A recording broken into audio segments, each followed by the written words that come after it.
Son Úrsula, nací en Inglaterra, pero bueno, ahora estuve viviendo en Galicia desde hai uns 8 anos ou así. Actualmente dedícome á comunicación e á xestión cultural, pois entre Monforte, onde estamos, aquí no Ateneo Casino, e a Pobra do Berrión, onde resido. Son neofalante. Fixen xornalismo porque gustábame escribir, creo que é unha razón moi común. Bueno, traballei un tempo como xornalista cultural, pero bueno, non está fácil atopar traballo de xornalista. Fume, digamos, encamiñando cara á comunicación institucional, corporativa, e bueno, agora aquí no Ateneo, pois tamén facendo xestión cultural e intentando dinamizar este lugar como un centro cultural, non? Para Monforte e para esta zona. O Ateneo é unha sociedade con moita historia que foi moi importante na vida social, cultural de Monforte. A intención é convertelo nun centro cultural aberto a todo o mundo e bueno, pois dinamizar un pouco o que é Monforte, Terra de Lemos, Ribeira Sacra, programando actividades culturais. Tamén levo a comunicación do Concello da Pobra do Berrión, onde tamén estamos pois aplicando un pouco esta filosofía de dinamizar o rural.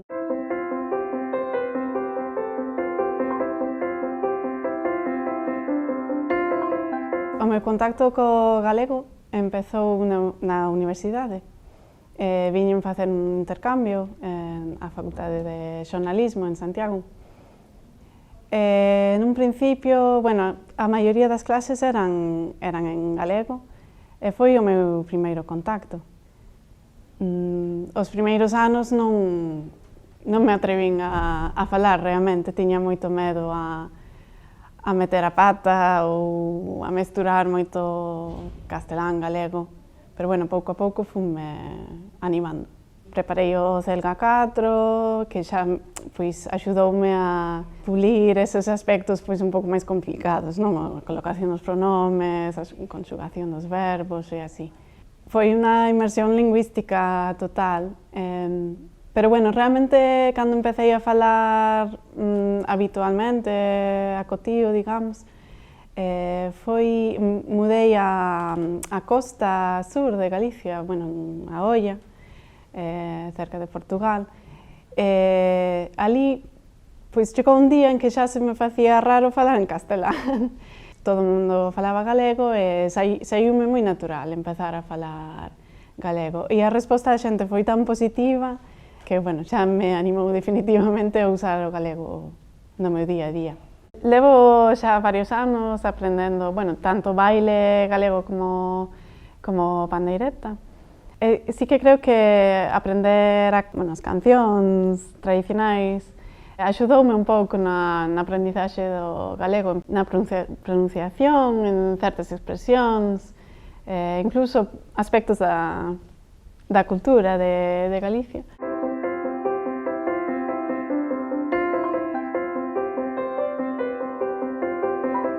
Para mí realmente é un luxo poder vivir no rural e traballar aquí, non ter un medio de vida.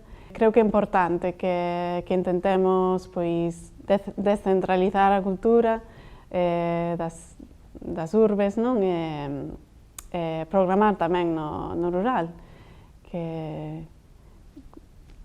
para a xente que vive aquí todo o ano.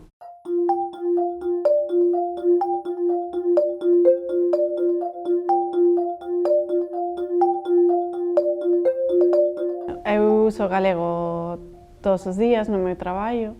Aquí, no caso do Ateneo, nesta nova etapa, unha dos cambios que fixemos foi unha cousa que tiñamos moi claro era que o galego tiña que ser a lingua vehicular, digamos, da comunicación do Ateneo, non? Eu, no meu caso, pois, considero que é un plus, non? Ter, bueno, pois, a parte de inglés, castelán, galego, e creo que sí que me deu oportunidades ás que non tería acceso sin o galego.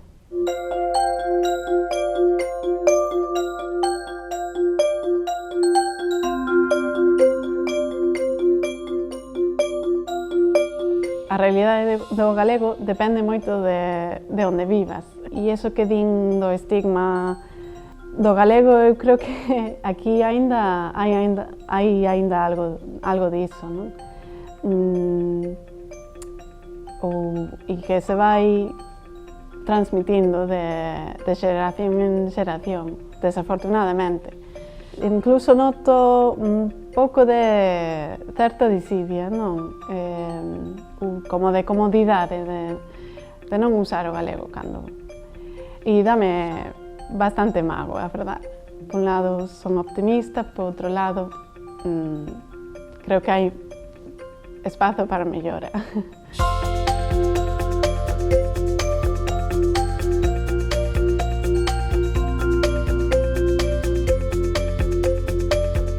Do galego, algo que me chamou a atención e que, bueno, pareceme bonito realmente, é o pronome de solidariedade. Pois, por exemplo, estábamos ben nerviosa antes desta entrevista. Non sei, creo que